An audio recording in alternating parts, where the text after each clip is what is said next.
All right, well, good afternoon, everybody. I was told to stay strictly on script today, so thank you very much for being here. Day after day, month after month, California has the highest gas prices in the nation. It's been this way for quite some time. The proposals coming out of Sacramento have not brought the relief Californians need. Our gas prices are consistently higher. Instead of focusing on the solutions that will actually drive prices down, we've seen policies that risk pushing them even higher. Governor Newsom's plan to address the price spikes that have become a political headache for him, but it does nothing to bring down the day-to-day high gas prices that hurt California drivers. In fact, Governor Newsom said himself that he believes California needs to move beyond oil. This is the first step. This is a slap in the face to millions of Californians that can't afford his swanky style of living with electric, high-tech cars. The reality is most Californians depend on reliable, cheap, and simple transportation that is reliant on gas. The governor's stated goal of eliminating oil and driving up prices harms the vast majority of us. On the other hand, Assembly Republicans have announced a plan to give drivers immediate and long-term relief. It's common sense, and we have several proposals that we've introduced already to suspend the gas tax and save 60 cents a gallon, but also backfill it with the general fund. So the projects will continue. Exempt gas from cap and trade and save 30 cents a gallon.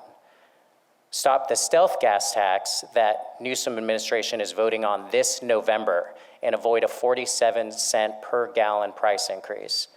Give drivers a rebate to offset high gas prices.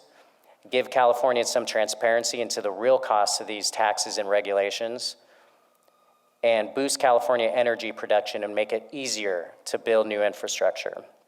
Let's be clear, it's not price gouging that's driving up gas prices. It's policy choices made here in Sacramento that add to the cost. The difference between us and the national average is just about the same amount of our taxes and fees that we have here in California. Today, I'm honored to introduce a group of leaders and business owners from across the state who are here to talk about the real-world impact of high fuel costs and why we need common-sense solutions that will bring immediate relief at the pump. Our first speaker is Mayor Javier Lopez from Ceres. Mayor Lopez is deeply committed to improving the quality of life for his citizens and his residents. He's a small business owner who understands the strain of rising gas prices put on working families and businesses in the Central Valley. He's been an advocate for policies that make life more affordable for his constituents. Mayor Lopez.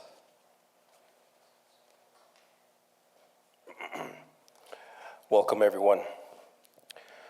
Lowering the cost of fuel isn't a partisan issue. It's an issue that impacts all Californians. It's a challenge for the single mother who spends $100 a week just to get her kids to school.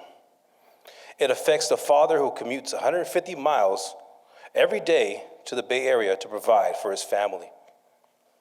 It's a burden on small business owners, plumbers, electricians, who have no choice but to raise their rates in order to compete in this economy, due to gas prices jumping over $5 a gallon in California. And it is felt deeply by our underserved communities and passed along to the local grocery store owners who have no choice but to increase the prices on everyday goods due to the skyrocketing shipping cost. These are the stories I hear every single day as mayor of Ceres, and they represent real families. I look forward to collaborating with the governor and the legislator to find a solution that benefits all hardworking Californians. Thank you very much.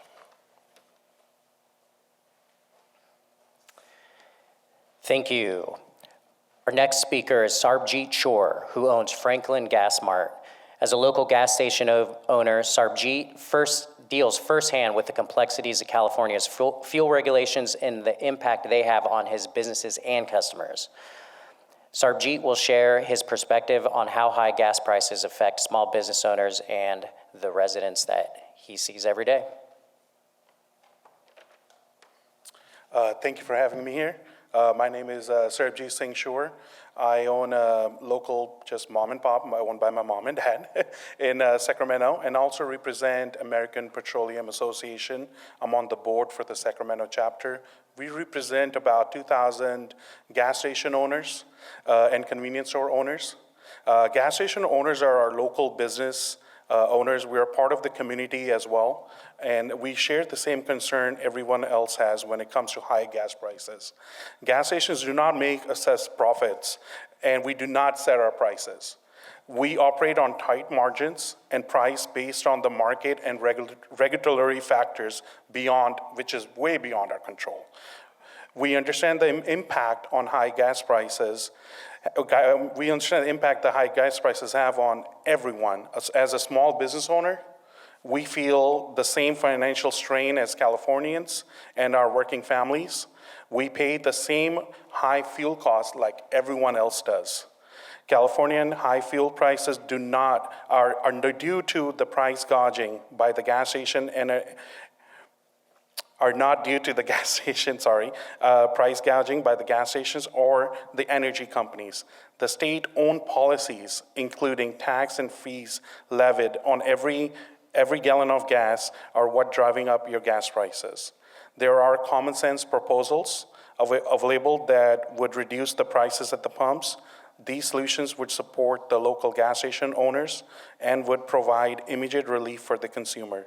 The governor and the state legislature need to stop blaming the small business owner like myself. They should seriously consider these proposals and offer relief to the Californians. And one thing I just want to say before I leave this podium is, before you make these kind of laws to every politician, just come and spend a day with us. That's it. And then maybe you guys can decide if the law makes sense or not. Thank you. Great, thank you very much. I'd like to introduce a constituent of mine, a friend of mine, Jordan Ruiz, who owns some fast food franchises in and outside of my district. And in case you missed it, some policies recently passed have increased his costs of business already, and this is just going to be something else on top of his already high cost of doing business. But Jordan can help talk a little bit about how the impact of this would be for him. Thank you, Joe. Like Joe said, my name is Jordan Ruiz. I am a McDonald's restaurant owner-operator here in California. I employ over 700 employees. Increasing any costs when it comes to our everyday living is common sense that it's going to make it harder for individuals to meet ends meet. Rents are going up. The rates of mortgages aren't going down anytime soon. California used to be a dream state where, people dreamed of living, but that dream is quickly fading because of regulations like this. Common sense.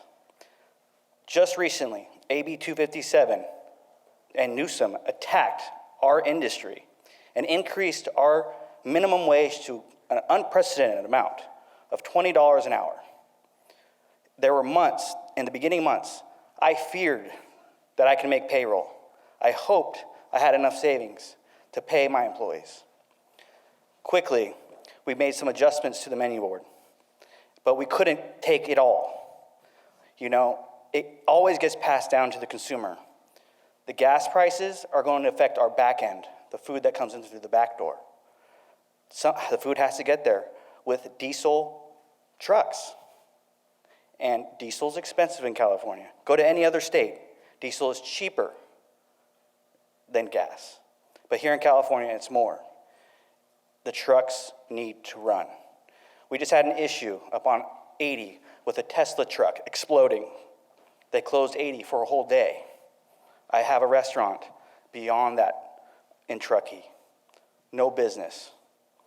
Tesla, I love the technology. I think it's great. I don't own a Tesla car.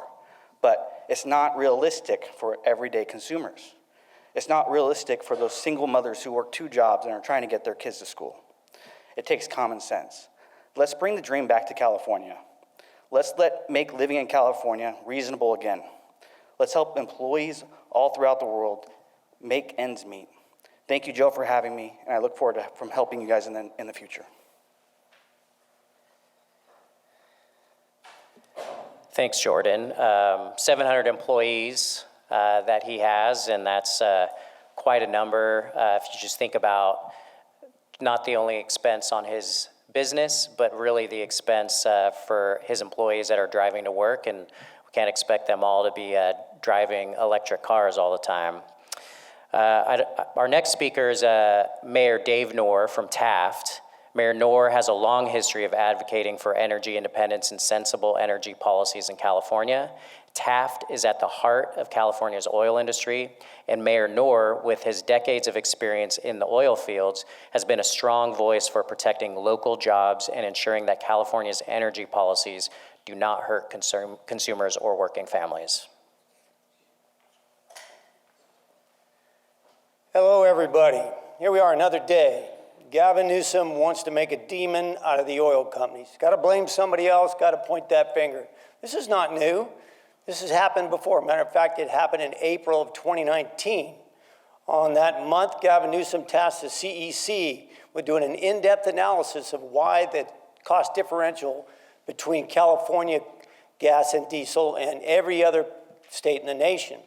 It took until October that year for that report to be handed down, and that report concluded they found no correlation between that cost differential, the price of crude oil, refining margins, as well as on the retail side, no price fixing, no bad advertising. And yet, here we go again. I live in the city of Taft. Kern County, California was once the largest oil and gas producing county in the continental United States. I'm fortunate enough to also have a house in Bullhead City, Arizona. To this day, if I fill up with gas in Taft, California, surrounded literally by 10,000 oil wells, and I drive across the Colorado River to my house in Bullhead City and fill up in the same retail gas station, I'll buy that diesel for $1.60 a gallon cheaper. Arizona does not produce any oil. Arizona does not refine any oil. Tankers don't chug up the Colorado to drop it off in Arizona at a discount. That is the cost of California. That is the Sacramento surcharge. That is Newsom's nightmare big time. But as bad as it is that Californians pay 30 to 35% premium for a gallon of gas and a gallon of diesel, what seems to be ignored is utilities, electricity. And I'll tell you, I have the same experience there. Cost of electricity, PG&E in Taft, California starts at about 45 cents a kilowatt hour. Across the Colorado River into Bullhead City, it starts at 8.4 cents. Goes all the way up to 11 cents. So while Gavin Newsom is going after the oil companies, trying to find who's responsible for the gouging of the consumers when we're paying a 30 to 35% premium for a gallon of gas or a gallon of diesel, we ignore the fact that all Californians are paying 150 to 250% premium for electricity all day, every day. Now, why is that? Why do you think he would ignore that? Was it because he can make a boogeyman out of the oil and gas industry and blame them for their regulatory failures that we have created in the state of California? But if he went on the electricity side, he tried to dig into that. Why is that? Well, all those rates for public utilities are approved by the Public Utilities Commission, CPUC. 5 commissioners. Who appointed all 5 of those commissioners? That'd be Gavin Newsom. Gavin Newsom made a speech down in McKittrick, California one time, and during that speech he said, "My bias is consistent." That's true. Gavin Newsom's bias is consistent, and he makes sure that anybody he appoints to any commission or any office shares his bias and applies his bias equally to the detriment of the people of California. California's cost is directly correlated to 400,000 pages of regulations in the state of California and building on that. If you want to change the cost, remove the overburdensome regulation and the interference of government into the private sector because they got no idea what they're doing. Thank you very much. Well, thanks, Mayor. Governor Newsom has a problem finding who's responsible because he'd be looking for himself. But my next person I'd like to introduce is somebody not to be confused with Joe Patterson. It's my good friend, Assemblymember Jim Patterson. Also, I do want to say Jim Assemblymember Jim Patterson is the vice chair of the committee that will be hearing the bills today and has been leading the efforts on just generally utilities for many years. So welcome, Assemblymember. Appreciate it. Thank you.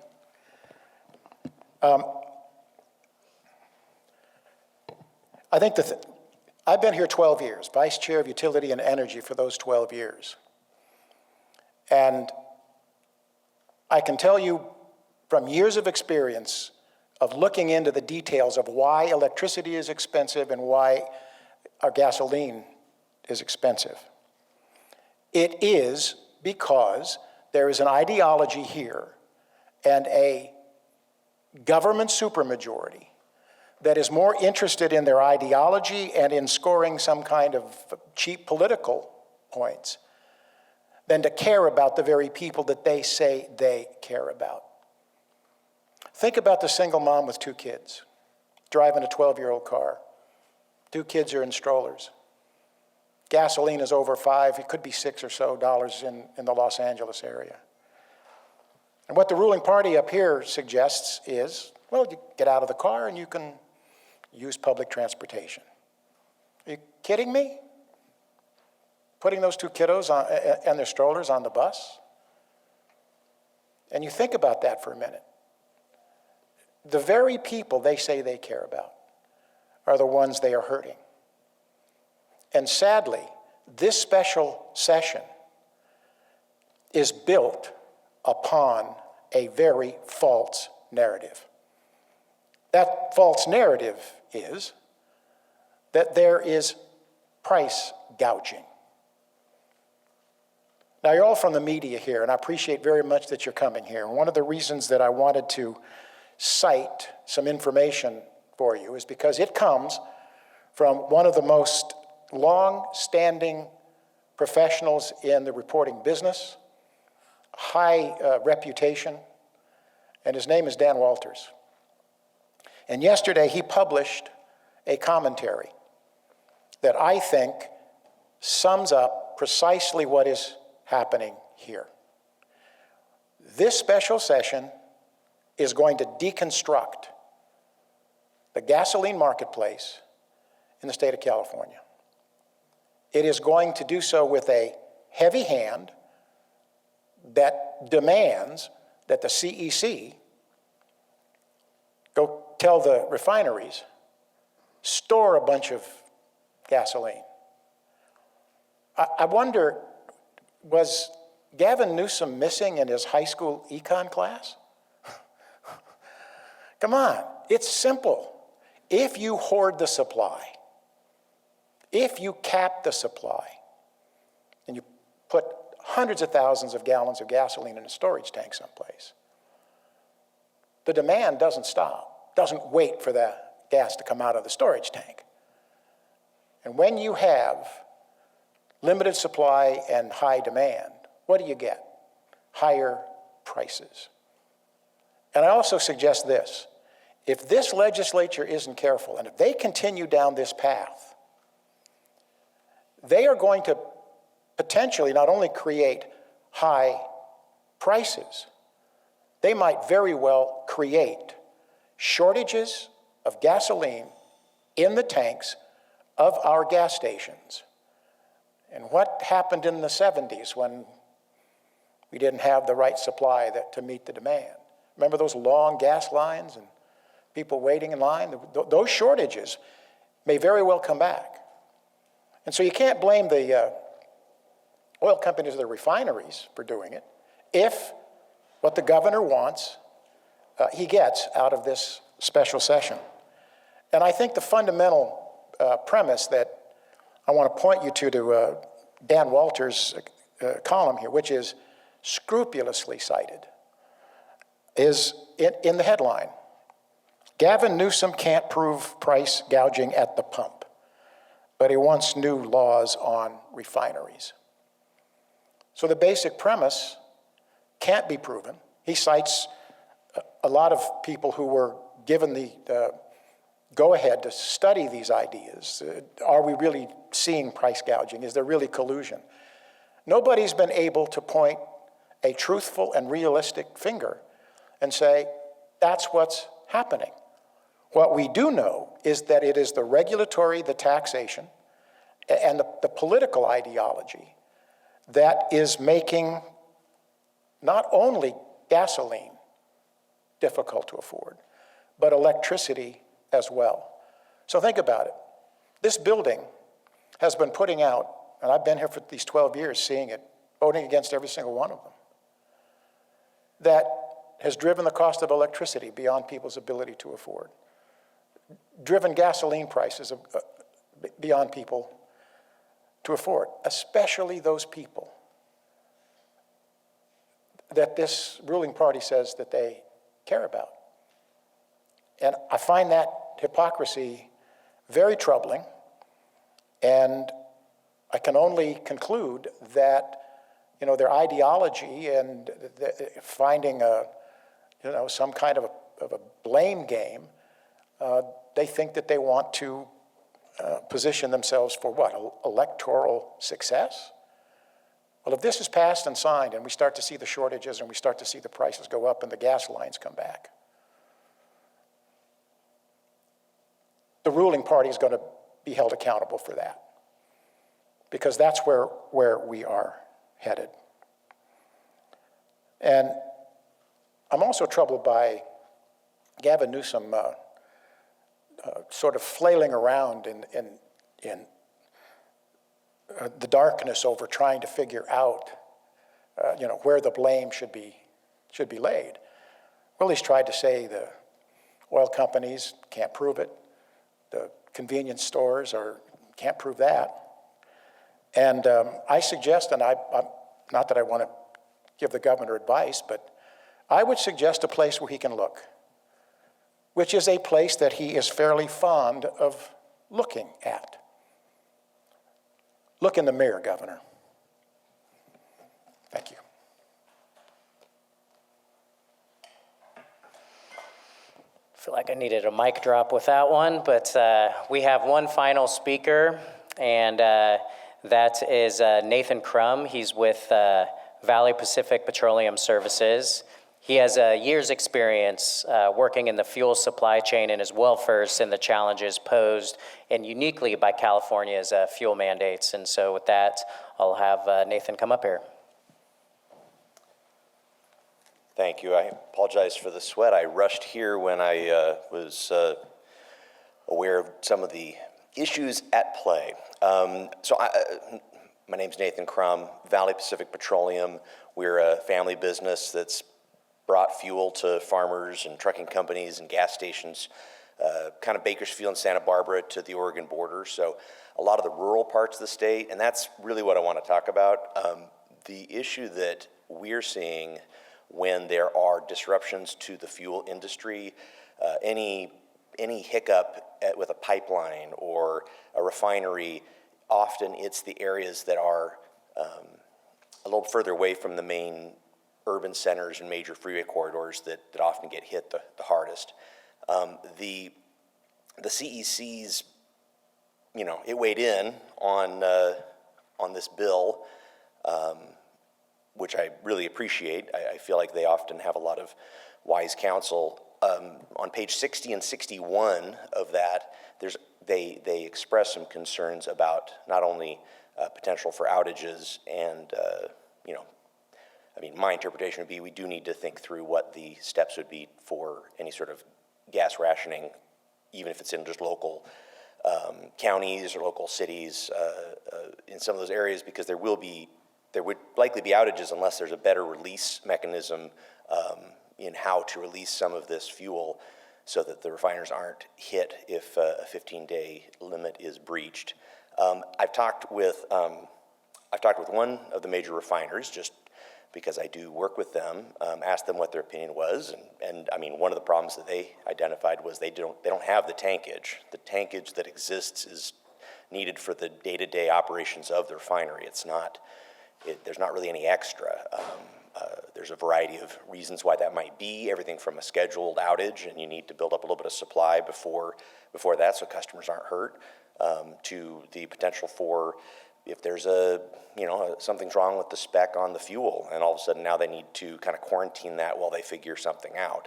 With the number of gallons that go through these refineries, it's not, it may look like a huge tank, but it's not necessarily a huge amount of storage when all's said and done. I can just tell you, again, I'm not Big Oil. I'm not the refiner. I'm just somebody who's, our family's paid close attention to these things for many, many decades, and so we really care.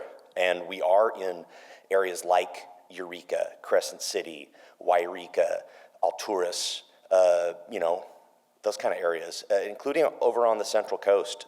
There's a lot of areas that are really far from a local rack, and it's really hard to get fuel to those locations. And people don't have to think about this kind of stuff. We just kind of make it happen. But it really is difficult. The other thing that I just keep coming back to is what we've seen done before when there have been refinery problems, sometimes, especially if it's known in advance, is that there aren't really any of the refineries outside of California that can make this spec of fuel. There's a refinery in South Korea that about a decade ago was making some California spec fuel.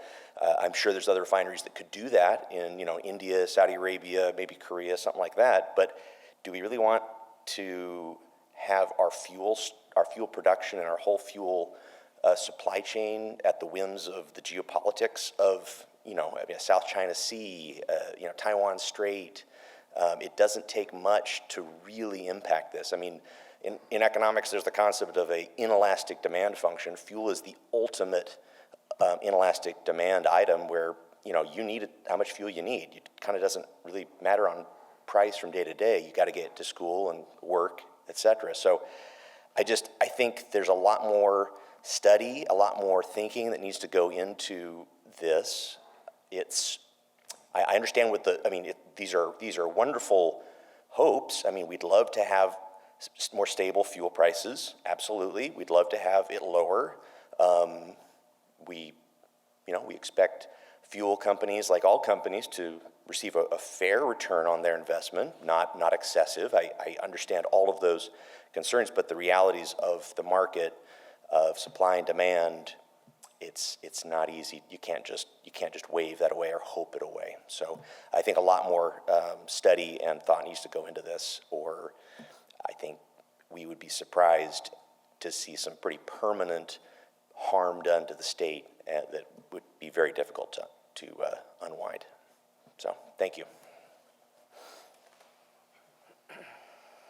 Great, thank you very much. I think I can speak for some, our caucus when I say, obviously we're concerned about the impact of the industry in California, but we're also most importantly just worried about people being able to afford gasoline in the first place. And actually hit me at home when Assemblymember Jim Patterson, was talking about the single mom with 2 kids, because that was actually me growing up. My mom was a single mom, 2 kids, and at first we did take public transportation, and then eventually we got a car. And so I think a lot about how we wouldn't be able to afford to live in Gavin Newsom's California, where utility rates are 44 cents here, but 8 cents there, or gas is, $5.50 a gallon here, but $2.60 over there. That's just not fair for people who are trying to make ends meet. And, and I don't know if anybody has actually read the piece of legislation. I have. I thought that was a responsibility to do, being on the committee, but really it doesn't even, is the goal even to lower prices, or is it just to create this Venezuelan style control?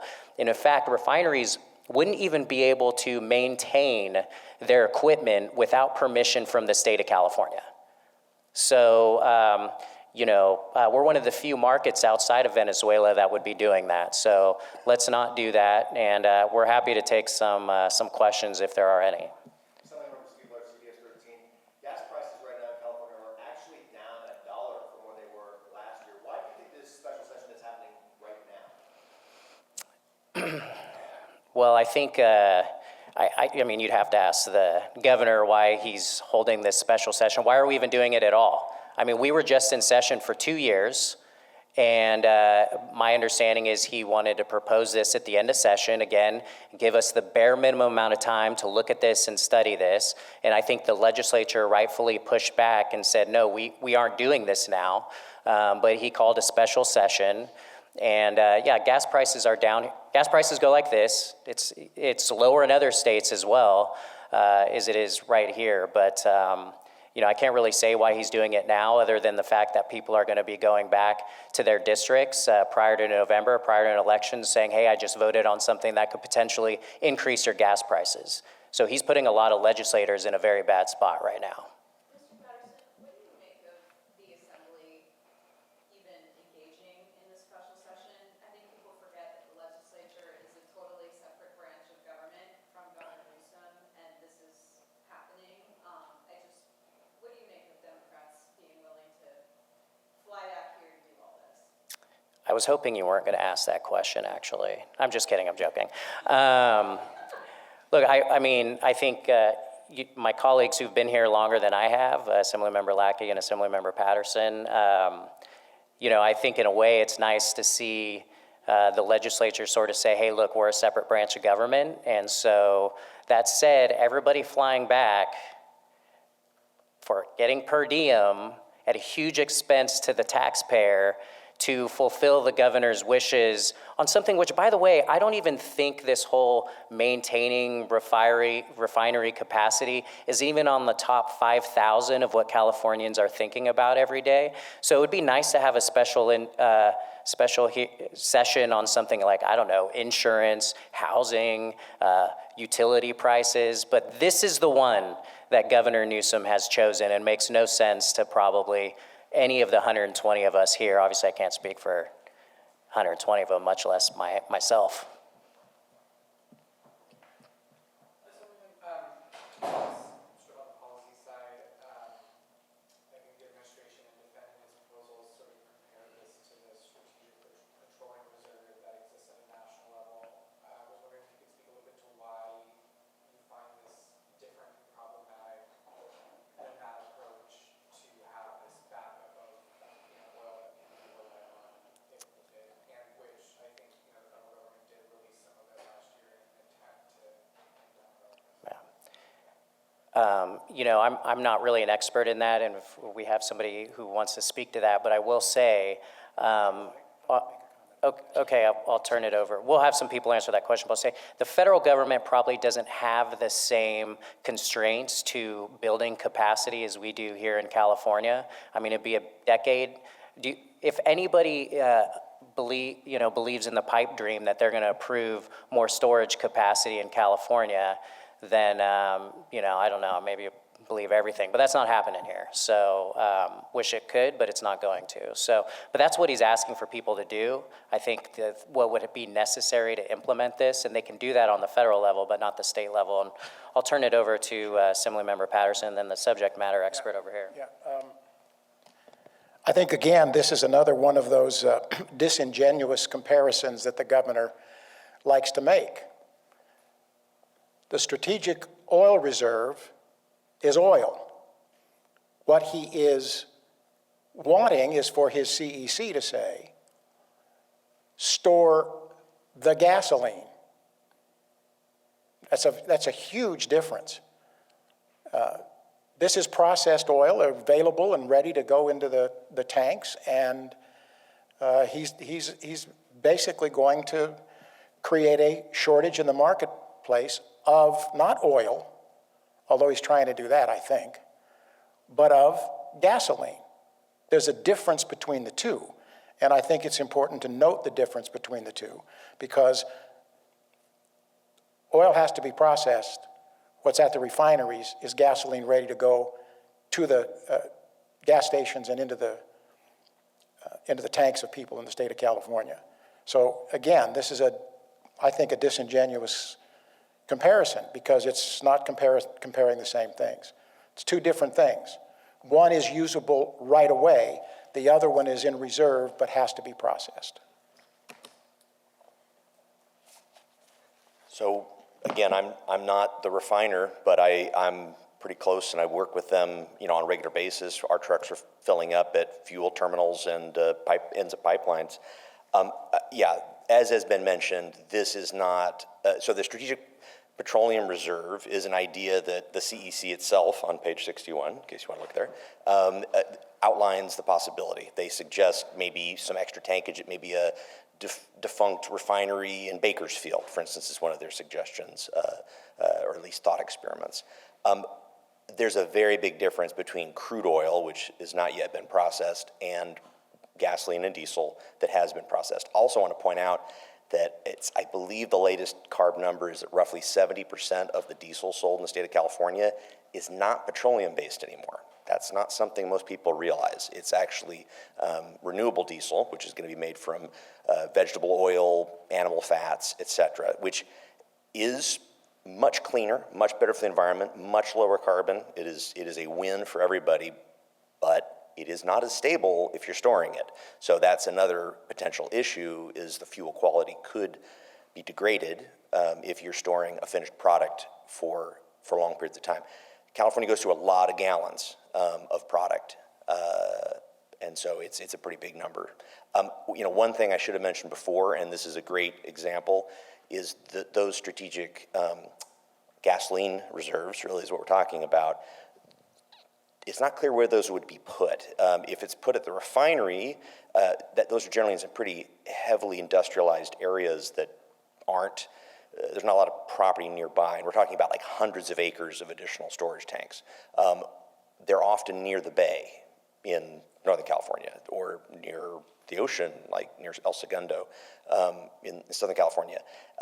Some have thought, well, maybe we put the fuel tanks, extra fuel storage at the ends of some of these pipelines. Well, we'll have them where trucks like mine are picking up to then make deliveries.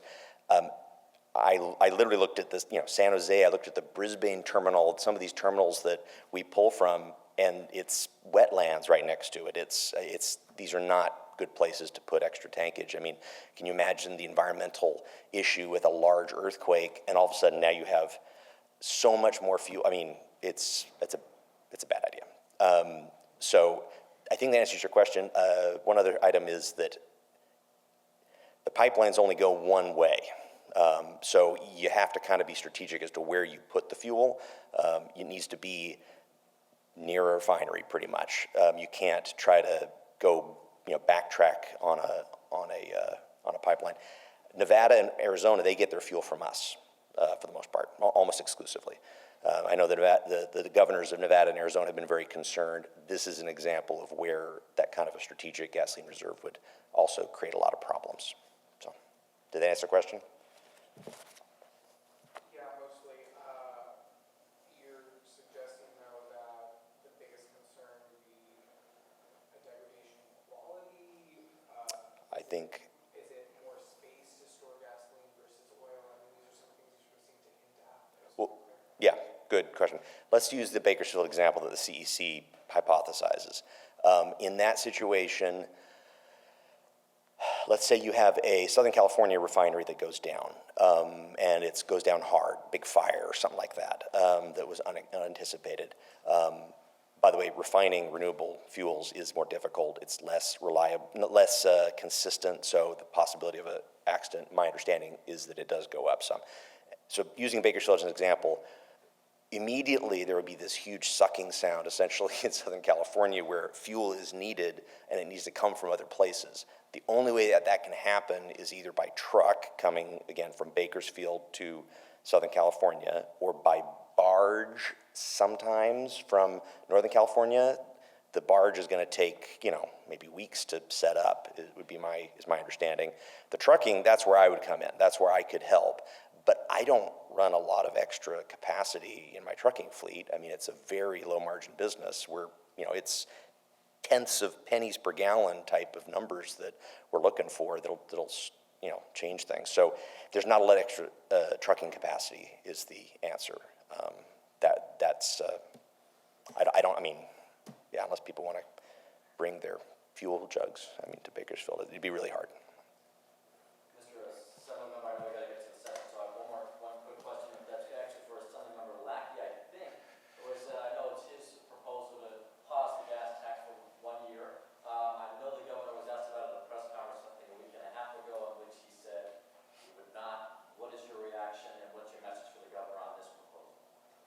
ready to debate this issue because I think it's a common sense approach to the affordability issue.